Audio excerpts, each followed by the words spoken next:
सर्वमङ्गलमाङ्गल्यं सर्वकल्याणकारकं प्रधानं सर्वधर्माणां जैनं जयतु शासनं। मैं नमो तीर्थनायक को, नमो ओंकार वाणी को, नमो उन कुंद प्रभु को जिन्होंने ओंकार धारण की। अहो उपकार जिनवर का, कुंद का दिव्य वाणी का, जिन कुंद ध्वनि दाता उन कहान स्वामी का। नमः समय साराय स्वानुभूत्या चकासते, चित् स्वभावाय भावाय सर्वभावांतरेच्छिदे। श्री समय सार जी परमागम ग्रंथ है। इसके परिशिष्ट में जो 47 शक्ति का अधिकार टीकाकार आचार्य अमृतचंद्र देव ने लिखा है, उन शक्तियों पर अपनी स्वाध्याय चल रही है, जिसमें गुरुदेव श्री के 1940 के आसपास हुए जो व्याख्यान है वह पुस्तकाकार रूप से प्रकाशित हुए आत्म प्रसिद्धि में, और उस ग्रंथ की आधार से आत्म प्रसिद्धि नामक ग्रंथ के आधार से अपनी स्वाध्याय चल रही है। और एक एक शक्ति में जितना अंतरंग अभिप्राय और उसमें बहुत गहरा तात्पर्य है, वह सब गुरुदेव श्री के द्वारा अपने सामने बहुत भली प्रकार स्पष्ट होता आ रहा है। 333 पेज पर अपन बड़ा जो पहला पैराग्राफ है उसे पढ़ रहे थे। यहाँ पर जो चर्चा चल रही है, कल से प्रारंभ हुई, एकत्व शक्ति और अनेकत्व शक्ति। तो एकत्व शक्ति किसको कहा? तो अनेक पर्यायों में व्यापक ऐसी एक द्रव्यमयता रूप एकत्व शक्ति। और अनेकत्व किसको कहा? कि एक द्रव्य से व्याप्य जो अनेक पर्याय उसमें माने पर्यायमय पने रूप अनेकत्व शक्ति। तो वस्तु कैसी है? कि द्रव्य पर्याय स्वरूप है। तो द्रव्य पर्याय स्वरूप है तो वस्तु अपने स्वभाव रूप पर्यायों में पसरती है, और जो पसारा है वह उस द्रव्य का पसारा है। यानी इसमें दो शब्द आए हैं, व्यापक और व्याप्य, है ना। तो व्यापक माने जो पसरता है वो व्यापक है, और जहां पसरता है वो उस व्यापक का व्याप्य है। तो व्यापक और व्यापक का सीधा सच्चा भाव है। और अपने कर्ता कर्म अधिकार में तो इस शब्द के आधार से बहुत चर्चा आई है। तो यहाँ कहा कि अनेक पर्यायों में कौन व्यापक होता है? कि एक द्रव्य। तो उसमें दोनों प्रकार से समझना कि भूतकाल, वर्तमान और भविष्य काल की जो अनेक पर्याय हैं, उन पर्यायों में व्यापक होने वाला वही द्रव्य है। तो वही होने से वह एक हुआ। तो एक द्रव्यमयता है। भूत, वर्तमान, भविष्य, अनादि अनंत के पर्याय प्रवाह में एक द्रव्यमयता है। यह द्रव्य की आत्मा की एकत्व शक्ति है। और वे जो पर्याय हैं भूतकाल, वर्तमान और भविष्य की अनादि अनंत जो पर्याय हैं, उसमें पने कौन होता है? कि द्रव्य। तो वो पर्याय पने द्रव्य होता है, द्रव्य विभाव पने नहीं होता है। इसमें मूल बात ये निकालना है, द्रव्य विभाव पने नहीं होता है। दूसरा इसका अर्थ, एक पर्यायों में अपन ने अनादि अनंत प्रवाह की पर्याय देखी। अब एक ही समय में सत्ता है कि नहीं पूरी वस्तु की, तो एक समय में ज्ञान, दर्शन, सुख, चारित्र, आनंद, प्रभुत्व, विभुत्व, स्वच्छत्व आदि जो गुण हैं, वे ऐसी एक ही समय में अनेक पर्याय हैं। ज्ञान, दर्शन, सुख, चारित्र वीर के अनंत गुणों की अनंत पर्याय। तो वे अनंत पर्यायों में व्यापक है वही एक द्रव्य। और वह एक द्रव्य एक समय में कहाँ व्याप्य है, कहाँ व्यापक है? कि वे जो व्याप्य है ना अनेक पर्याय, वे उसमें वह पसरा हुआ है, वे पसारी है, वे पसरी हुई है और ये पसरने वाला है। तो वो पर्याय आर्थिक दृष्टि से देखो तो द्रव्य अनेकत्व स्वरूप है, और द्रव्यार्थिक न्याय की दृष्टि से देखो तो द्रव्य एकत्व स्वरूप है। द्रव्यार्थिक न्याय से एकत्व स्वरूप है और पर्याय आर्थिक न्याय से अनेकत्व स्वरूप है। इसमें यही चर्चा अपन 333 पेज पे आई थी। यहाँ से यदि अपन ने समझा तो ये एकत्व अनेकत्व शक्ति का जो गहन तात्पर्य आचार्य परमात्मा का है वो अपने सामने आएगा। देखिए, ये जो ऊपर से 3, 3, 6, 7, 8 लाइन छोड़ के देखना कि इस प्रकार एक पना तथा अनेक पना दोनों शक्तियां आत्मा में एक साथ है। एक पना अनेक पना माने एकत्व शक्ति और अनेकत्व शक्ति। उसमें एकत्व जो कहा, एकत्व शक्ति की जो बात कही वह द्रव्यार्थिक न्याय से है, और उसके साथ अनेक पर्यायों में व्यापक है ऐसा कह के पर्याय भी बतलाइए। ये गजब की बात है। देखना, ये प्रमाण की वस्तु को न्याय की अपेक्षा मुख्यता से कैसे कहते हैं, कैसे समझना अपने को। देखो, इस शक्ति का वर्णन एक लाइन का है, पढ़ेंगे। इसकी आधी लाइन आगे की छोड़ दो। मूल शक्ति का जो है ना संस्कृत के बाद जो हिंदी है वहां देखना, आधी लाइन आगे की छोड़ दो। ऐसी एक द्रव्यमयता रूप अनेक पर्यायों में व्यापक, ऐसी एकत्व शक्ति। तो इसमें क्या निकला, एक द्रव्यमयता रूप ये द्रव्यार्थिक न्याय की मुख्यता से एकत्व शक्ति को बताया गया।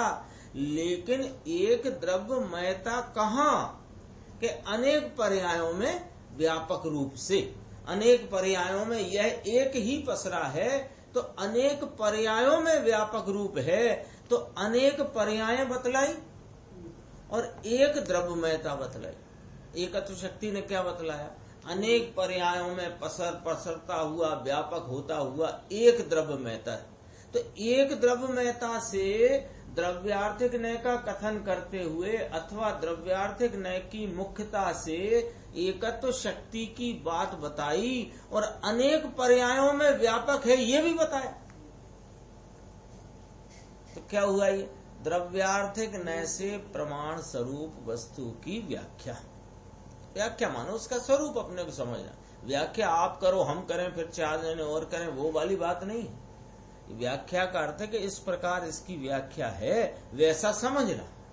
देखो, एकत्व वह द्रव्यार्थिक न्याय से है और उसके साथ अनेक पर्यायों में व्यापक ऐसा कहकर पर्याय भी बतलाई है, तथा दूसरे बोल में अनेकत्व शक्ति की बात कही। सो अनेकत्व कहा वह पर्याय आर्थिक न्याय का विषय है। अनेकपना है ना, तो पर्याय आर्थिक न्याय का विषय। तो पर्याय आर्थिक का कैसे हो गया, अरे भेद है सो पर्याय आर्थिक है। तो भेद माने अनेकता का सूचक है। तो अनेकत्व कहा वह पर्याय आर्थिक न्याय का विषय है, और उसी कथन में साथ में क्या कहा, एक द्रव्य से व्याप्य, ऐसा कहकर द्रव्य को भी साथ ही रखा है। अपन देखते हैं पीछे कई पेज पे, दूर नहीं जाना है। एक द्रव्य से व्याप्य जो अनेक पर्याय उसमें पने रूप अनेकत्व शक्ति। कौन हुआ है उसमें पने रूप, द्रव्य हुआ है ना। तो एक द्रव्य, आगे भी लिख दिया, एक द्रव्य से व्याप्य, तो अनेक पर्याय, ये पर्याय आर्थिक न्याय का विषय हुआ। अनेक पर्याय स्वरूप अनेकत्व शक्ति जो कि किसकी व्याप्य है, कि एक द्रव्य की। तो द्रव्य की साथ चर्चा आई ना, तो इसका मतलब हुआ यहाँ व्याख्या अनेकत्व शक्ति की करी तो पर्याय आर्थिक न्याय की मुख्यता करके द्रव्य का कथन किया, और द्रव्यार्थिक न्याय की मुख्यता में पर्याय का कथन किया। ये एकत्व शक्ति और अनेकत्व शक्ति। बोलो जिनवाणी में कितनी गंभीरता है। पूरा प्रमाण का द्रव्य किस प्रकार बताया गया है, ये शैली आप बताओ कैसे हो सकती है अन्य कहीं। स्यादवाद के बिना ये अनेकांत में वस्तु को बताने वाली शैली जगत में है नहीं, हो सकती नहीं। अरे अभी नहीं है, अनंत काल में भी जब भी जो वस्तु का स्वरूप समझेगा ऐसे ही समझेगा। कोई सोचे हम और कोई रीति से समझे, घंटी बजाते हुए, पूजा करते हुए, भक्ति दया दान व्रत, नहीं, उससे नहीं आएगा समझ में। यह जिनवाणी जो स्यादवाद स्वरूप है, जिसमें नए प्रमाण की वस्तु और नए की वस्तु दोनों को प्रमाण पूर्वक नए से और नए पूर्वक प्रमाण की चर्चा जिसमें आती है। प्रमाण पूर्वक नए की चर्चा है और नए पूर्वक प्रमाण की चर्चा है। ऐसे बताने वाला जगत में एक ही दर्शन है, सर्वज्ञ कथित जैन दर्शन, जैन शासन। एक द्रव्य से व्याप ऐसा कहकर द्रव्य को भी साथ ही रखा है। द्रव्य का लक्ष्य छोड़कर मात्र अनेकपना माने तो वह यथार्थ नहीं है, और उसी प्रकार निर्मल पर्यायों से रहित मात्र द्रव्य को माने तो वह भी यथार्थ नहीं है। देखो, यहाँ मलिन पर्याय की कोई चर्चा है नहीं। शक्ति का अधिकार है। शक्तियों का यहाँ जिस प्रकार से जिस शैली में कथन किया गया है वह इस प्रकार है कि शक्तियां द्रव्य में, गुण में, पर्याय में विद्यमान है। तो द्रव्य में शक्ति त्रिकाल विद्यमान है, शक्ति स्वरूप भाव व स्वभाव रूप से विद्यमान है, वह गुण की विद्यमानता, और पर्याय में भी वह निर्मल पने परिणमित है, तो वहाँ पर्याय में भी वह उछल रही है, व्यक्त हो रही है, प्रकट रही है और वो मौजूद है। तो कहा कोई यो माने कि द्रव्य का लक्ष्य छोड़ करके मात्र अनेक पने में ही द्रव्य की कल्पना करे, वह यथार्थ नहीं है, और निर्मल पर्यायों से रहित मात्र द्रव्य की कूटस्थ कल्पना करे, वह भी यथार्थ नहीं है। द्रव्य और निर्मल पर्याय, निर्मल ही लेना है, लेकिन यहाँ मलिन लेने की शैली नहीं, क्योंकि मलिनता जो है वह वस्तु का स्वभाव नहीं, वस्तु में सदा काल रहता नहीं, वस्तु के चेतनता के नूर का उसमें अभाव है, और वस्तु को जो वस्तुपने देखता है वहां दिखता नहीं। इसलिए उन सब को दूर रखकर क्या कहते हैं कि प्रमाण किसे कहना। वास्तव में अपनी चर्चा चलती है ना जब प्रमाण का द्रव्य, तो अभी अज्ञानी को सिर्फ लक्ष्य कराने के लिए कहते हैं कि भाई तुम द्रव्य स्वभाव से एक रूप ध्रुव हो, और वर्तमान में ये जो रागादि परिणाम है ये एक समय की कृत्रिम अवस्था है। इस प्रकार प्रमाण का द्रव्य बताया जाता, वास्तव में ये प्रमाण नहीं है। वास्तव में प्रमाण द्रव्य पर्याय स्वरूप है, लेकिन मलिन पर्याय को लक्ष्य करा करके बताया है। क्यों बताया है कि निर्मल है नहीं ना इसके पास, इसलिए मलिन पर्याय जो प्रकट है उसको बता करके प्रमाण की बात समझाई है, लेकिन प्रमाण नहीं है। प्रमाण कौन है कि वह द्रव्य और अपने स्वभाव स्वरूप परिणमित निर्मल पर्याय, उसको प्रमाण, तो उसको कहा जाएगा ना जो सम्यक ज्ञान का विषय है। हाँ, इसलिए सम्यक ज्ञान का विषय सम्यक श्रुति ज्ञान में ही प्रमाण है, और प्रमाण है वही सम्यक श्रुति ज्ञान। इसलिए तो रागादि की बात कहते जरूर हैं। क्यों कहते हैं कि सिर्फ उंगली पकड़ाने को, एक इशारा करने को, बताने को कि पर्याय क्या होती है, द्रव्य क्या होता है। कि द्रव्य वो होता है कि चाहे अनादि से ये रागादि कषायों के भाव में परिणमित होता आया है, लेकिन ये द्रव्य स्वभाव अपने निर्मल पवित्र भाव से मौजूद है। ये द्रव्य की बात करी, कहाँ है तो कहाँ है, तो बताया कि भैया अभी जो पर्याय है ना तेरी वहां है। पर्याय तो मलिन है भाई साहब के, हाँ जो मलिन पर्याय और वह द्रव्य एक रूप, ये प्रमाण बताया। प्रमाण मानना मत, यदि इसको प्रमाण मानोगे तो नए नहीं लगेगा, क्योंकि नए प्रमाण पूर्वक लगता है।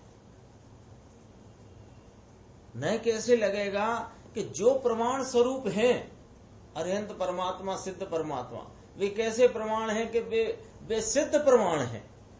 उधर से जो वस्तु का द्रव्य पर्याय स्वरूप है वहां से इसके द्रव्य स्वभाव को देखना, और ऐसी पर्याय स्वरूप जो वस्तु है द्रव्य पर्याय रूप, वो प्रमाण है।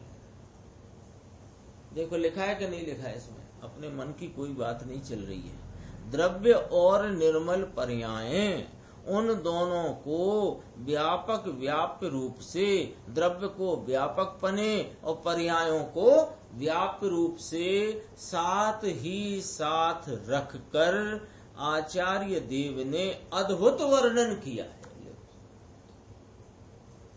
पूज्य गुरुदेव श्री सुबह जल्दी उठते थे, कई बार बात कही वो याद आती है तो फिर कह देते हैं। बहुत जल्दी उठते थे, 4 साढ़े 4 बजे, और उठ कर के 175 या 178 बोल थे जिनको वे मन ही मन दोहरा लेते थे। जैसे अपन कहते हैं ना, हाँ, अपने लोग क्या करते हैं कि सुबह जल्दी उठ जाएं तो एक काम करते हैं, नमोकार मंत्र की जाप दे लेते हैं, ऐसा कर लेते हैं।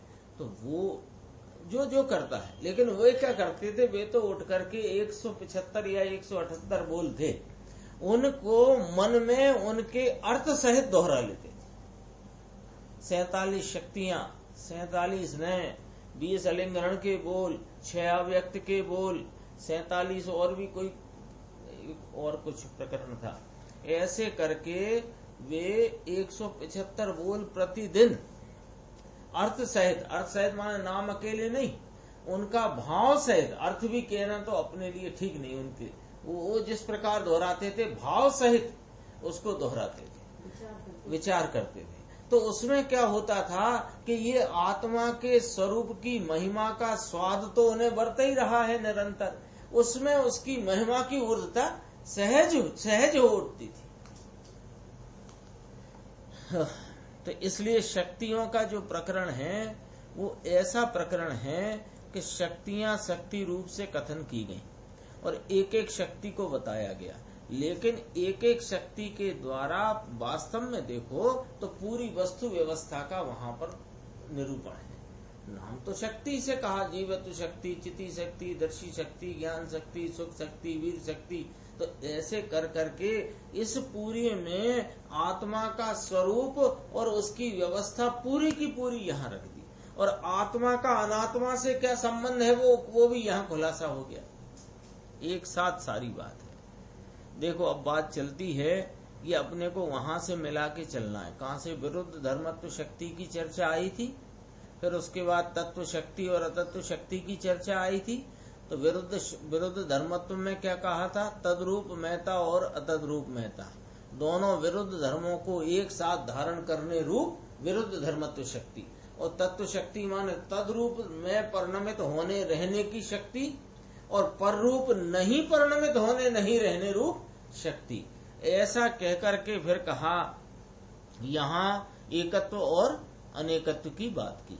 यहाँ पर की बात तो है ही नहीं, अतद्रूपता की बात नहीं, यह तद्रूपता की बात है। एकत्व नहीं। आत्मा पर से और विकार से तो अतत है, इसलिए उसमें वह व्याप्त नहीं है, उसमें वह पसरा नहीं है। वह बात पहले बतलाई तो प्रश्न यह चित्त में खड़ा हो गया कि फिर आत्मा रहता कहाँ है? कहाँ रहता है? रागा पर में नहीं रहता और विकार में नहीं रहता, तो फिर रहता कहाँ है? तो कहते हैं कि अपनी अनेक निर्मल पर्यायों में रहता है। इसका नाम व्यापक है। आत्मा फैलकर विस्तार को प्राप्त करके यानी पसरता हुआ पर में व्याप्त नहीं होता, किंतु अपनी पर्यायों में व्याप्त होता है। होगा ना, कहाँ रहता है सब? ये क्या गजब की बात है कि रहता पर्यायों में है और पर्याय पे दृष्टि रखने से दिखता नहीं। रहता तो पर्यायों में ही है, पर्यायों में है कि नहीं? एक समय की वर्तमान पर्याय ले आत्मा की, तो वर्तमान पर्याय का जो दर्शन, ज्ञान, सुख, चारित्र आदि परिणमन है उसमें ही तो है ना। तो उसमें है, लेकिन पर्याय रूप नहीं है। तो पर्यायों में रहने पर भी पर्याय पर दृष्टि करने से नहीं दिखता। तो देखना कहाँ?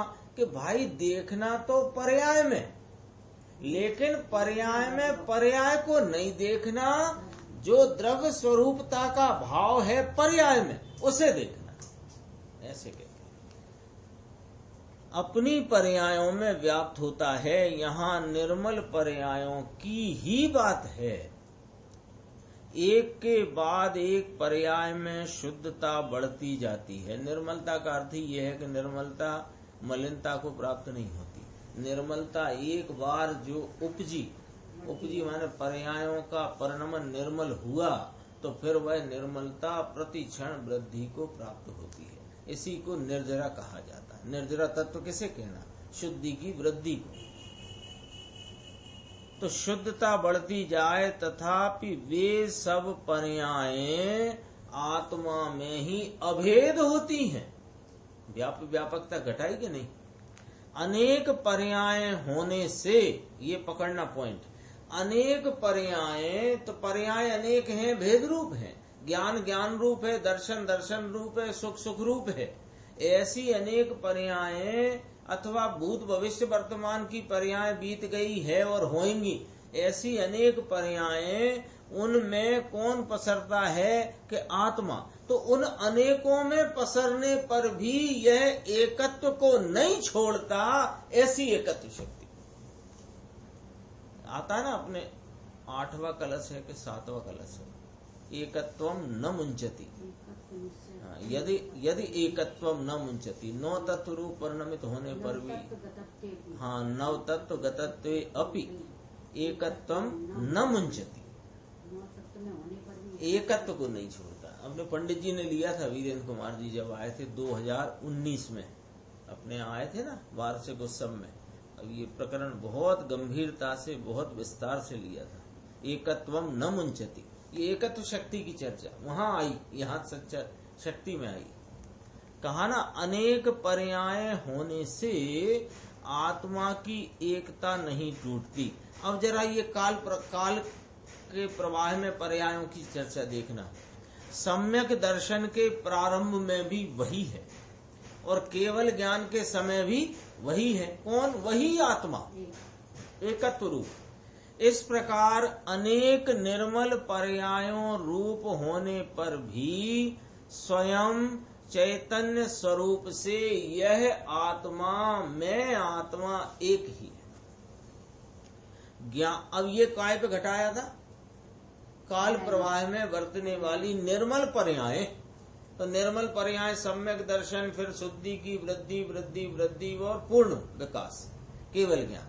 तो सब में एक ही चैतन्य स्वरूप आत्मा एक ही है, एकत्व को नहीं छोड़ता। अब इस पे घटाते हैं, गुण भेद पे देखना। ज्ञान पर्याय में आत्मा, आनंद पर्याय में आत्मा। इस प्रकार अनंत गुणों की पर्याय में विद्यमान होने पर भी ज्ञान का आत्मा भिन्न होए और दर्शन का आत्मा भिन्न होए और आनंद का आत्मा भिन्न होए, इस प्रकार कोई आत्मा का भिन्नत्व नहीं है। आत्मा तो एक ही है।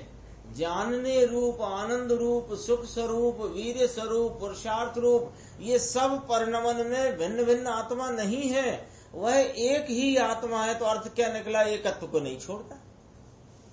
सम्यक दर्शन से लेकर के श्रेणी आरोहण आदि के जो कोई परिणमन है शुद्ध उपयोग के, निर्मल लेना ना, तो शुद्ध उपयोग के जितने परिणमन है और पूर्णता की प्राप्ति है, उन सब में वह एक ही विद्यमान है। ये एकत्व को नहीं छोड़ता। और एक ही समय में वर्तने वाली अनंत गुणों की ज्ञान दर्शन सुख चारित्र वीर की पर्याय हैं। तो ज्ञान का आत्मा न्यारा होए और दर्शन का और सुख का और प्रतीति का आत्मा न्यारा कि नहीं, उन अलग अलग भावों में व्यापक होने पर भी अलग अलग है कि नहीं? ज्ञान दर्शन सुख चारित्र वीर अलग अलग भाव हैं। अलग अलग भाव में व्यापक होने पर भी अपने एकत्व को नहीं छोड़ता। ये एकत्व शक्ति की चर्चा है, कोई सामान्य चर्चा नहीं है। ये बहुत वस्तु के स्वरूप की। हाँ, अनेक पना इसका ही है, वो पर्यायार्थिक न्याय का विषय, और एक पना है वो द्रव्यार्थिक न्याय का विषय। लेकिन एक पना कैसा है कि अनेकता में भी एकत्व को नहीं छोड़ता। पर्यायों की विविध रूपता काल प्रवाह में होती होने पर भी वह विविध रूपता को प्राप्त नहीं होता, एकत्व रूप रहता है ना। और ये घटा सकते हैं अपन 8वें कलश पे, 9 तत्व रूप परिणमित होने पर भी, है ना। 9 तत्व गतत्वे अपि एकत्व यदि एकत्वम न मुंचति, ये सम्यक दर्शन श्रेणी आरोहण के शुद्ध उपयोग के परिणाम है ना, वो सब ले लो तो उसमें एक ही रूप रहा है। और ज्ञान दर्शन सुख चारित्र वीर्य आदि अनेक अनेक प्रकार के उनके उनके भाव रूप परिणमन होने पर भी वह उन गुण रूप भिन्नता का परिणमन होने पर भी भिन्नता को प्राप्त नहीं, एकत्व स्वरूप रहा। इसमें क्या खड़ी होती है बात कि इसमें वह आत्मा जो दृष्टि का विषय, जो श्रद्धा का श्रद्धेय यानी प्रतीति में लेने योग्य अर्थात स्वीकार करने योग्य अथवा अहम करने योग्य जो भाव है वो एकत्व रूप भाव है। उस एकत्व भाव को पकड़ना, कहाँ पकड़ना कि पर्यायों की अनेकता में भी वह एकत्व स्वरूप रहा है, रहता है, रहेगा और वर्तमान परिणाम में भी अनेक भाव रूप परिणमित होने पर भी वह अपने एकत्व को नहीं छोड़ता। ऐसा जो एकत्व स्वरूप आत्मा है वह हमें पहचान कर उसके संचेतन पूर्वक प्रतीति करना है। यही धर्म है, यही मोक्ष का, ऐसी है बात। बोलो इस एक शक्ति में कितने गंभीर गंभीर माल और न्याय निकलता है। इस प्रकार कई आत्मा का भिन्नत्व नहीं है, आत्मा तो एक ही है। अब इसके सामने अन्य जो दर्शन हैं, जैसे जगत में सब मिलकर एक ही आत्मा अद्वैत ब्रह्म है, यह बात मिथ्या है। यहाँ एकत्व से तुम उस अद्वैत पने में न चले जाना। एकत्व की बात चल रही है ना, एकत्व स्वरूप है आत्मा, एकत्व स्वरूप है, तो एकत्व स्वरूप है माने अद्वैत है, दो पना नहीं है, एक पना है। एक पना कैसे है कि अपने परिणामों के अनेक पने के प्रवाह में भी एक द्रव्यमयता से रहता है, ऐसा एकत्व पना। कोई कहता है कि और तो कुछ होता ही नहीं। कई बार ऐसा होता है, समय सार की कई गाथाओं की और टीकाओं की चर्चा जब होती है तो लोग कहते हैं ले ये तो वही ले आए तुम वेदांतियों का अद्वैत पना। अरे वेदांती का अद्वैत पने का यहाँ गंध भी नहीं है, गंध भी नहीं है। और पना है वो एकांत है, मिथ्या एकांत, अनेकांत नहीं है। हाँ, मिथ्या एकांत है। और यहाँ सम्यक एकांत पूर्वक अनेकांत है। वेदांत में जैन दर्शन की गंध नहीं और जैन दर्शन में वेदांत की गंध नहीं, एकदम अलग बात है। जगत तो अनंत जीव आत्मा भिन्न भिन्न हैं, किंतु उनमें से प्रत्येक व्यक्ति का अपना आत्मा अपने अनंत गुण पर्यायों से एक रूप से विद्यमान है तथा पर रूप से भिन्न है। पर से भिन्न रूप है, पर में तेरा आत्मा नहीं है। इसलिए पर का लक्ष्य छोड़ दे, क्योंकि वहां तू है ही नहीं। देह में, वाणी में, मन में आत्मा, ऐसे आत्मा शब्द में आत्मा अथवा कर्म में या कि राग में कहीं तेरा आत्मा नहीं है। देखो कोई चीज खो जाती है ना, कीमती चीज खो गई, हीरे की अंगूठी थी 10 लाख रुपए की, खो गई, तो खो गई तो ढूंढना शुरू करा, ढूंढेगा ना, चैन नहीं पड़ता, क्योंकि कीमती चीज है, खोई है तो ढूंढ लो। तो ढूंढने में बेचैन है और ढूंढ रहा है। बेचैन का अर्थ कि एकदम तीव्र धगस से ढूंढ रहा है, या बेचैन का अर्थ परेशान होना नहीं, धगस से ढूंढ रहा है। तो कहाँ ढूंढेगा? जहाँ है वहां ढूंढेगा या जहाँ होना चाहिए वहां ढूंढेगा कि जहाँ नहीं है वहां ढूंढेगा। अपने घर में रहता है, घर में गिरी थी तो पड़ोसी मोहल्ले में 3-4 हैं, उनके घर जाकर के ढूंढता है कि भाई साहब मेरी हीरे की अंगूठी गिर गई, वो घुसने भी नहीं देते तेरे घर में। आप पड़ोसी से जाके कहो मेरी हीरे की अंगूठी गिर गई, मुझे जरा खोजना है आपके यहाँ। बोले तुम मेरे यहाँ 2 साल से आए नहीं, यहाँ क्या खोजना है? तो है ही नहीं वहां, क्या खोजना?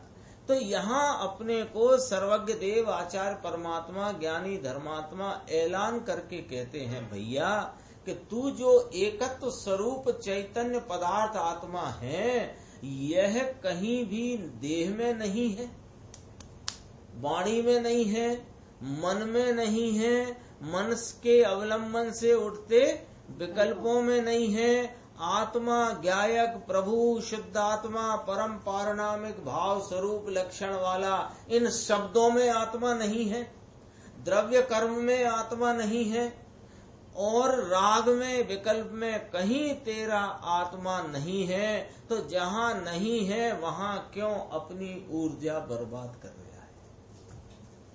जब राग में है ही नहीं, जब निमित्तों में है ही नहीं, तो क्यों ऊर्जा वहां बर्बाद करता है?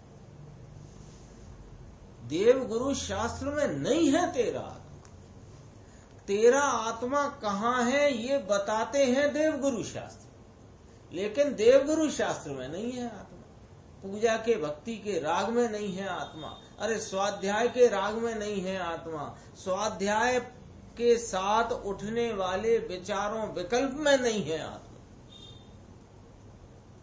तो इसलिए उन सब का लक्ष्य छोड़, तेरे अनेक गुण पर्याय तेरा आत्मा विद्यमान होने पर भी वह अनेक रूप से खंडित नहीं हो गया है, किंतु एक रूप ही रहा है। यहां से जरा मुद्दा गंभीर है, 4 लाइन है, देखना। अभी पहले कितनी बात करी कि आत्मा कहाँ विद्यमान है, कि अपने गुण पर्यायों में निरंतर एक रूप से विद्यमान है। एकत्व शक्ति ने और क्या बताया? यही बताया ना। तो एक रूप से अपने अनंत गुण पर्यायों में यह वस्तु आत्मा विद्यमान है, तो वहां कहाँ नहीं है वहां न ढूंढ। देह में, मन में, वाणी में, विकल्प में, शब्द में, कर्म में, राग में आत्मा नहीं है, तो वहां उन सब का लक्ष्य छोड़ दे। अब क्या कहते हैं कि ये सब अनेक गुण पर्यायों में तो व्याप रहा है ना। मेरे ही अरे मलिन पर्यायों की तो चर्चा इस प्रकरण में नहीं है, तो हम भी नहीं कर रहे। हम तो यूं कह रहे हैं कि ज्ञान, दर्शन, सुख, चारित्र, वीर, स्वच्छत्व, प्रभुत्व, विभुत्व आदि अनंत गुणे हैं, अनंत गुण हैं, और उनके परिणमन हैं, उनमें ही विद्यमान है ना। आपने ही कहा है कि हाँ है, लेकिन ध्यान रखना, ये अनेक गुण पर्यायों में रहने पर भी इसने अनेकत्व को प्राप्त नहीं किया है। इसने खंडपने को नहीं हो गया। गुणों में, गुण पर्यायों में खंड है कि नहीं? तो वो खंडित पने से ये रहा ही नहीं है, यह तो अखंड पने रहा है। इसलिए अब क्या करना कि जैसे देह, मन, वाणी, शब्द और कर्म और राग आदि विकल्प का लक्ष्य छोड़ा था, उसमें कितनी बातें आ गई? देह, मन, वाणी, द्रव्य कर्म, राग आदि। तो 9 कर्म, द्रव्य कर्म, भाव कर्म सब आ गए कि नहीं आ गए? उन सब का लक्ष्य छुड़ा करके अपने ही गुण पर्यायों में व्यापक है, ये बता करके ये भी बताया कि एक रूपता से व्यापक है। आधी बात नहीं करी है, पूरी बात करी है। तो एक रूपता से व्यापक है, इसमें से क्या अर्थ निकलता है कि अनेक पने नहीं हुआ, खंड रूप नहीं हुआ। इसलिए क्या करना कि अनेकता का, भेद पने का और खंड पने का लक्ष्य छोड़कर एक रूप अभेद आत्मा को ध्याना। बोलो कहाँ नहीं है? हर जगह जहां अपन स्वाध्याय करते हैं, जिस प्रकरण की करते हैं, उसमें से खिलता कौन है? अपना एक शुद्ध आत्मा। और शुद्ध आत्मा ही नहीं खिलता, शुद्ध आत्मा को प्राप्त करने की विधि भी रोज खिलती। एक बार नहीं, अपन यदि अपनी स्वाध्याय 2 बार चलती है तो 10 बार खिलता है।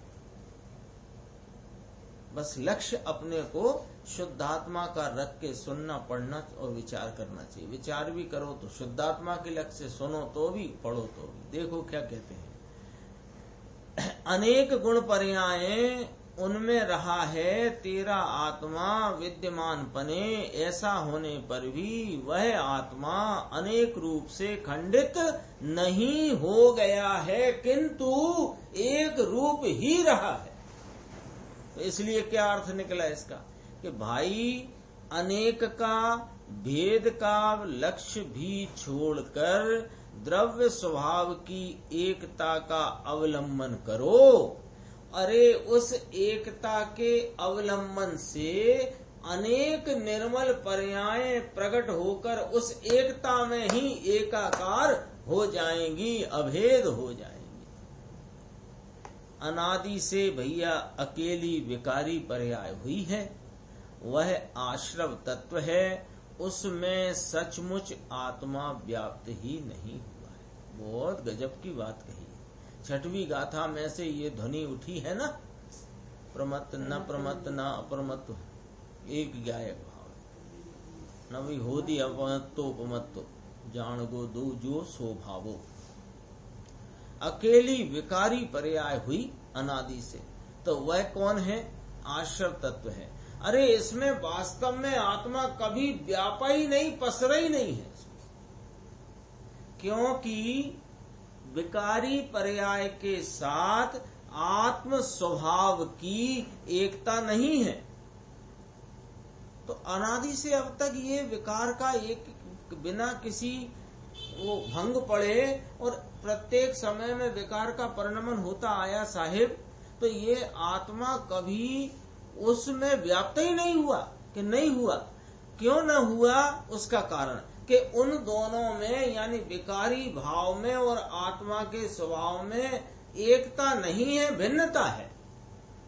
आई ना बात? तो जब एकता नहीं है तो उस रूप वह हुआ भी नहीं।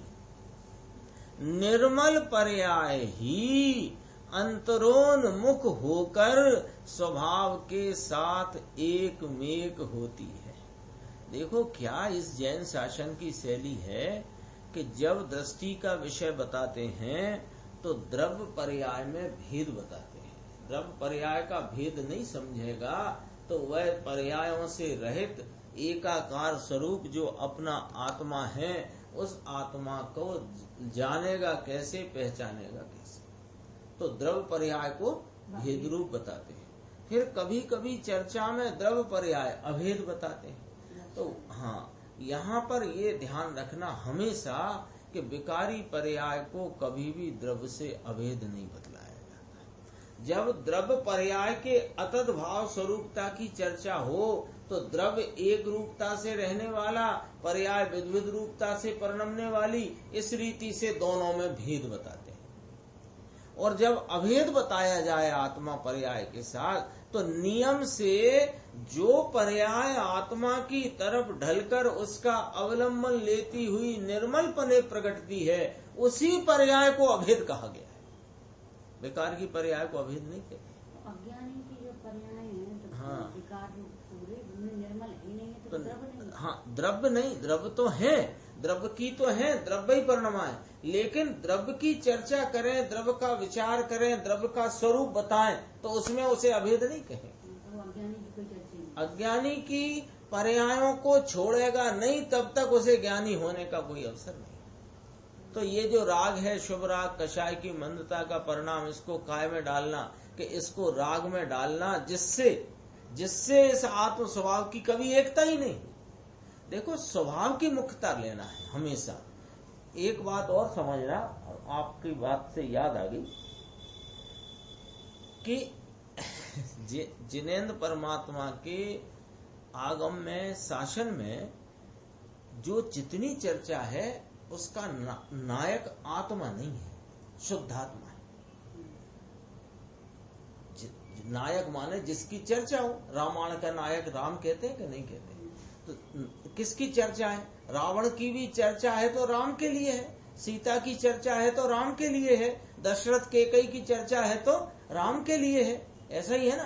तो ये पूरा जिनागम द्वादशांग स्वरूप है जिसमें सारा जिन शासन वर्त रहा है वो पूरे आगम का नायक आत्मा नहीं है, शुद्ध आत्मा है। वहां पर आत्मा की भी चर्चा की जाती है तो शुद्ध आत्मा के लिए की जाती है। अन्य की, राग आदि की जाती है वो तो दूर की बात है। इस आत्मा की भी चर्चा की जाए कि आत्मा मलिन रहा, अनादिकाल से आश्रम बंद में पड़ा रहा, परिणमित हुआ, सब चर्चा करेंगे।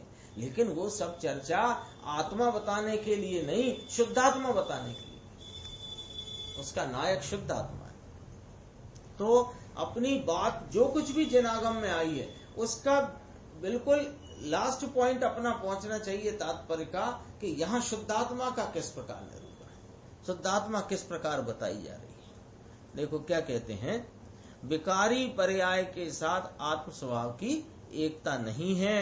निर्मल पर्याय ही अंतरोन्मुख होकर स्वभाव के साथ एक मेक होती है। अपन ये चर्चा कर रहे थे कि द्रव्य पर्याय में भेद है अतद भाव स्वरूप, उस भेद को तो भेद रूप ही पूरी जनवाणी में बताया गया है। लेकिन जहां जहां भी द्रव्य पर्याय की अभेदता बतलाई है वहां ये वाली पर्याय लेना, निर्मल पर्याय। इसलिए उसी में आत्मा व्यापक है। देखो अभी नीचे का पैराग्राफ आया, अहो विकारी पर्याय में भी आत्मा विद्यमान नहीं है तो फिर शरीर आदि जड़ में तो वह कहां से होगा। आत्मा शरीर में विद्यमान नहीं है, यह बात सुनकर अज्ञानी तो भड़क जाता है। अच्छा, ये आत्मा शरीर में नहीं है तो कहाँ है? हवा में है आत्मा, टेबल में है आत्मा, कुर्सी में है आत्मा, ऐसी बातें करता है। तो फिर कहाँ रहता होगा? आकाश में रहता होगा। अरे भाई शांत हो, शांत हो। शरीर भी जड़ है और आकाश भी जड़ है, तो क्या आत्मा जड़ में रहेगा या जड़ से भिन्न रहेगा? इतना तो विचार लो। आत्मा चेतन स्वरूप है तो चेतन स्वरूप अचेतन में कैसे रहेगा? शरीर भी जड़, आकाश भी जड़, क्या आत्मा जड़ में रहेगा या जड़ से भिन्न रहेगा? आत्मा शरीर में नहीं है और आत्मा आकाश में भी नहीं है। आत्मा तो अपने ज्ञान आनंद आदि अनंत गुण पर्यायों में ही विद्यमान है, और ऐसा विद्यमान होने पर भी वह अनेकता रूप खंड खंड भाव को प्राप्त नहीं होता। ये एकत्व शक्ति की चर्चा है। भाई तेरे गुण पर्यायों से बाहर अन्य कहीं तेरा आत्मा नहीं है। जड़ शरीर आदि में यह चैतन्य मूर्ति आत्मा कभी रहता ही नहीं है, तो फिर आत्मा उन शरीर आदि के कार्य करे, यह बात ही कहाँ रही? बता दो। लॉजिक से है बात। अरे यह तो गई अज्ञानी की भ्रमणा में। अज्ञानी को भ्रम होता है कि हम यह खाना पीना बोलना करते हैं ना। हम देखो साहब सुबह उठते हैं 5:30 पे, फिर नहाना धोना करते हैं, फिर घूमने जाते हैं, फिर नाश्ता करते हैं, फिर स्वाध्याय करते हैं, फिर आधा घंटा विचार करते हैं, आदि इत्यादि। मैं ये करता हूँ, और अष्टमी को यूं करते हैं और 14 को यूं करते हैं। ये जो तुम सारी कथा सुना रहे हो, जरा इतना तो विचार करो कि तुम इनमें कभी रहे हो क्या? तुम इनमें पसरे हो क्या कभी? खाने में, पीने में, नहाने में, धोने में, शरीर के सीधे रखने, टेढ़े रखने, योगा करने में, एक्सरसाइज करने में, कहाँ थे तुम? कभी हो वहां पर? हो ही नहीं। लेकिन हाँ, विकल्पों में ही नहीं। तो ये पर पदार्थ जिनमें 13 पर्याय द्रव्य गुण पर्याय सत्ता से ही न्यारे हैं, जो कोई अज्ञानी को भ्रम होता है। भ्रम होता है कि हम ये खाना पीना बोलना करते हैं, किंतु भाई तू यानी कौन? ये तो एक बार प्रश्न उठना चाहिए प्रति समय, प्रतिदिन। ये तू यानी कौन? तू जड़ या कि तू आत्मा? अरे आत्मा में रहेगा कि जड़ में रहेगा? बताओ भैया, ये सब लॉजिक है। ये गुरुदेव आपसे पूछ रहे हैं, ये लॉजिक पर से अपने को जवाब निकलवाते हैं कि हम बोलते हैं, तुम विचार करके जवाब दो कि तू जड़ है अथवा तू आत्मा। आत्मा भैया आत्मा में रहेगा कि जड़ में रहेगा? खाना पीना बोलना वे क्रियाएं तो जड़ शरीर में होती हैं, वे जड़ के स्वभाव से होती हैं। तेरा स्वभाव तो ज्ञान है, तू तो इन जड़ और जड़ की क्रियाओं का ज्ञाता ही है। जड़ की बात तो दूर रही, किंतु यहाँ तो कहते हैं कि अकेले रागादि विकार में ही आत्मा विद्यमान है। ऐसा अनुभव करने वाला भी मिथ्या दृष्टि ही है। जिस प्रकार, बहुत अच्छा उदाहरण है, जिस प्रकार नारियल का गोला बाहर के छिलके में नहीं है, वो जो आता है जटा वाला, उसमें नहीं है। अच्छा, भीतर की जो छाल है लाल लाल, उसमें भी वह नारियल नहीं है। नारियल का गोला तो सफेदी और मिठास रूपता से अपने स्वभाव में ही है, उसी प्रकार यह चैतन्य गोला भगवान आत्मा बाहर के छिलके जैसे इस शरीर ये इसमें कौन लिया, वो जो जटाधारी आता है ना नारियल की, वो हाँ जो हार्ड कवर है, वो जड़ शरीर की तरफ लेना है ना। उदाहरण को सिद्धांत में इस प्रकार कि बाहर के छिलके जैसा ये जड़ शरीर में तो नहीं, अरे भीतर की जो छाल जैसे रागादि विकार में भी नहीं। चैतन्य मूर्ति आत्मा तो ज्ञान आनंद रूपी जैसे गोला तो श्वेत पने और मिठास रूप भाव में स्वभाव में है, उसी प्रकार यह चैतन्य मूर्ति आत्मा तो ज्ञान और आनंद रूपी अपने स्वभाव में ही है। इतना नक्की करा, अब आगे बात बाद में बढ़ाएंगे। इतनी ख्याल में आई कि जैसे नारियल का हार्ड कवर वो तो जड़ शरीर की भांति भिन्न है, और अंदर जो सफेदी और मिठास के स्वभाव से भरपूर गोले के ऊपर वो जो लाल छाल है ना, जो अपन चक्कू या खुरचनी से निकाल देते हैं, वो लाल छाल जैसे विकारी भाव। तो बताओ कि वह आत्मा ज्ञान आनंद स्वरूप अपने स्वभाव में लाल छाल जैसे विकारों से और हार्ड कवर जैसे शरीर से अत्यंत भिन्न ही है। वहां से बात पकड़ाई। ये गुरुदेव का बहुत पुराना और प्रसिद्ध उदाहरण है नारियल गोले का, चैतन्य गोला नारियल गोला। अब देखो जरा, उसी प्रकार मात्र राग के अनुभव को ही जो आत्मा का स्वाद मानता है, उसने वास्तव में आनंद मूर्ति आत्मा को जाना ही नहीं है। जिस प्रकार लाल छाल से लाल लाल कत्थई काला जैसा कोई नारियल मानता है, गोला मानता है, तो कहते हैं कि उसने उस नारियल की मिठास और स्वच्छता को जाना ही नहीं। राग में यानी कि पुण्य में आत्मा का विस्तार नहीं। अनादि से यह जीव यानी कि मैं अनेक प्रकार की कषायों के मंदता रूप राग में परिणमित तो हुआ। कौन से? कि जो 9वें ग्रैविक तक ले जाने वाले, 9वें ग्रैविक में जाता है ना जब जीव, तो काय से जाता है कि शुक्ल लेस्या के परिणाम के फल में। तो अपने को 9वें ग्रैविक छोड़ दो, वो तो फल रूप भाव है, लेकिन उस फल पे से देखना क्या है कि यह आत्मा अनंत बार ऐसी शुक्ल लेस्या रूप कषाय की मंदता वाले परिणाम से परिणमित हुआ है कि नहीं हुआ। लेकिन मजे की बात यह है कि ये आत्मा कभी उसमें पसरा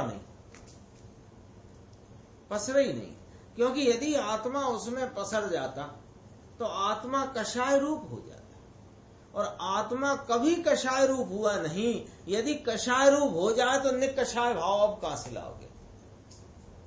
अकषाय स्वरूप भाव। तो ये कषाय स्वरूप हुआ नहीं। राग में पुण्य में आत्मा का विस्तार नहीं, राग से तो आत्मा का परिणमन संकुचित होता, आत्मा नहीं।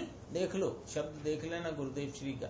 राग से यानी कषाय की मंदता के परिणामों से अथवा कषाय की तीव्रता के परिणामों से, परिणाम तो हुए, परिणाम का इनकार नहीं किया, लेकिन यह आत्मा संकुचित नहीं हुआ।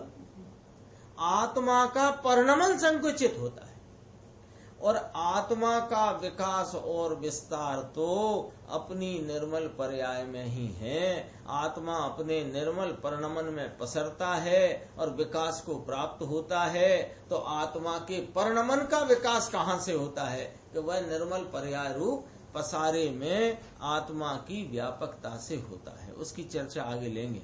अकेला द्रव्य अपने अनंत गुण पर्यायों के विस्तार में पहुंच जाता है, तथापि ऐसा होने पर भी एक पने को छोड़कर खंडित नहीं हो जाए, ऐसी आत्मा की शक्ति है। ऐसे शक्तिमान आत्मा को जानना वह अपूर्व धर्म है। यहाँ से परनमन का विकास होता है। इसके पहले कषायों की मंदता, कितनी ही मंदता में परनमन हुए, लेकिन वहां परनमन में संकुचन होता है। ऐसे आत्मा को समझे बिना जो धर्म मनाता है माने मानता मनवाता है, राग से धर्म मनाता है, राग को धर्म में उपादेय बतलाता है, वह अपने चैतन्य मूर्ति आत्मा का अनादर करता है। और क्या करता है कि भगवान के मार्ग का अनादर करता है, यानी अपने शुद्धात्मा का भी अनादर करता है और जगत के जो सिद्धात्मा है और उनके द्वारा बताया हुआ मार्ग है उनका भी अनादर करता है। महाराज, हम तो सिद्ध भगवान की भक्ति करते हैं, अरिहंत प्रभु की भक्ति करते हैं, आचार्य उपाध्याय साधु की भक्ति करते हैं, उनकी पूजा करते हैं, उनके गुणानुवाद करते हैं, अंतरंग में उनके गुणों का विचार करते हैं। इस प्रकार हम अपनी आत्मा को ध्याने के मार्ग पर आ गए हैं। ना तो तू आत्मा को ध्याने के मार्ग पर आया है और न उनका तू बहुमान कर रहा है। यदि यहाँ के शब्द से देखो तो राग में, किसी प्रकार के राग में किंचित मात्र भी उपादेयता तुमने यदि मानी जानी धारण की है तो तुमने सर्वज्ञ भगवान का अपमान किया है। अपना अनादर है, उनके मार्ग का अनादर है, उनका अनादर। भव भ्रमण के मार्ग को यह आदरणीय मान रहा है। भव भ्रमण का मार्ग है कि नहीं? कषाय की मंदता मुक्ति कराने का मार्ग है, मुक्ति का मार्ग है कि भव भ्रमण का मार्ग है? राग मात्र भव भ्रमण का कारण है। देखो, एक बहुत अच्छी बात यहाँ सामने ली, अपने को थोड़ा विचार में लेना, ये गंभीर है बात। कोई मारे, थप्पड़ मारे, डंडे मारे या कि गाली दे, निंदा करे, तथापि क्रोध नहीं करना भैया, यह धर्म है। ऐसी सामान्य मंद कषाय में ही मूर्ख जीव धर्म मान लेते हैं। हमको तो बहुत एकदम भैया साता है ऐसी, कोई हमारी निंदा करे, प्रशंसा करे, गाली दे, थप्पड़ मारे, एक की जगह दो मारे, तो हम तो कुछ भी क्रोध ही नहीं करते, एकदम शांत रहते हैं। और आप भी ऐसे ही करो, इसमें ही धर्म है। ये कौन है? मूर्ख है। अरे किंतु उसमें चैतन्य स्वरूप आत्मा के अनादर रूप अनंत क्रोध है, इसकी इन्हें खबर नहीं है। लो सा, एक विनय का परिणाम क्षमा का परिणाम, और उसमें धर्म की मान्यता, इसमें तू अनंत क्रोधी है। कितनी गंभीर बात है पचाने के लिए। सुनने में तो चलो अपने को थोड़ी सी अभ्यास में आ गई, सुनने का अभ्यास, तो सुनने के अभ्यास में आ गई तो इतनी जटिल ना लगती हो, लेकिन जरा विचार में लेना है ना। अपन उत्तम क्षमा कहते हैं, सबसे उत्तम क्षमा भैया। इन साल के पिछले साल में कोई कभी अपशब्द भी कहा हो, हम तो ध्यान धरते नहीं, हमारी तो सबसे क्षमा है। और इस प्रकार हम तो धर्म को धारण करते हैं और धर्म मार्ग पर धीरे धीरे आगे बढ़ते हैं। भैया थोड़ी क्षमा धारण करो, थोड़े परिणाम तो ठीक रखो अपने, तब जाकर के तुम्हें धर्म होएगा। तुमने इसमें कितना क्रोध कर लिया है? व्यन शासन कहता है अनंतानुबंधी क्रोध है, अनंत क्रोध है। अरे मेरे अशुभ कर्म का उदय है, उसमें किसी दूसरे का दोष नहीं है। इस प्रकार मात्र कर्म की ओट लेकर के क्षमा रखे तो वह भी वास्तव में क्षमा नहीं है। कितनी बात कड़क करी। कड़क इसलिए है कि हमने मानी है उल्टी मान्यता में धर्म की कल्पना।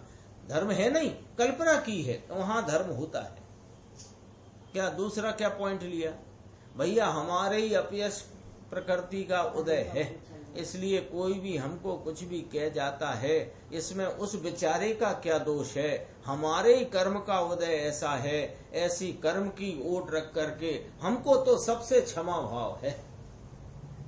ऐसा भी करे तो वास्तव में ये क्षमा नहीं है, इसने क्या किया कि अपने क्षमा स्वभावी आत्मा का स्मरण तो न किया और कर्म के उदय को और अपयश कीर्ति आदि को याद रखकर उसके ओट ले ली और अपने क्षमा स्वभाव की प्रतीति और उसका लक्ष्य किया नहीं, तो उसने क्या किया? आत्मा का विस्मरण किया है। यही विपरीत दृष्टि है। अहो मैं तो चैतन्य स्वभाव हूँ, क्रोध मेरे स्वभाव में है ही नहीं, ऐसा जिसे सम्यक भान है उसके अनंत क्रोध का नाश हो गया है। कदाचित उसे किसी के प्रति क्रोध हो, तथापि वह क्रोध अनंतवें भाग अल्प है। ल्यो सा भरत चक्रवर्ती को बाहुबली के प्रति क्रोध नहीं आया था तो चक्र कैसे चलाया? ऐसा तो कहा नहीं था अंतरंग में तो मैं जानता हूँ ये तुम्हारे कर्म का उदय ऐसा आया है, इसलिए ये चक्र मैं तुम्हें मारने के लिए भेज रहा हूँ, ऐसा करके चलाया था? अरे अपने क्षमा स्वभाव की अखंड धारा में बाहुबली भी और उस अपने क्षमा स्वभाव की अखंड धारा में भरत भी, तथापि क्रोध आया। ये क्रोध कैसा है कि अनंत में भाग अल्प है। और साथ साथ में राजकुमार जी कहते हैं अपने भाई साहब, साथ साथ में दोनों भाई, चार भाई एक साथ भोजन करें, एक ना आया हो तो दूसरा भोजन करने बैठे ही नहीं, सब बैठे और अनंतानुबंधी क्रोध।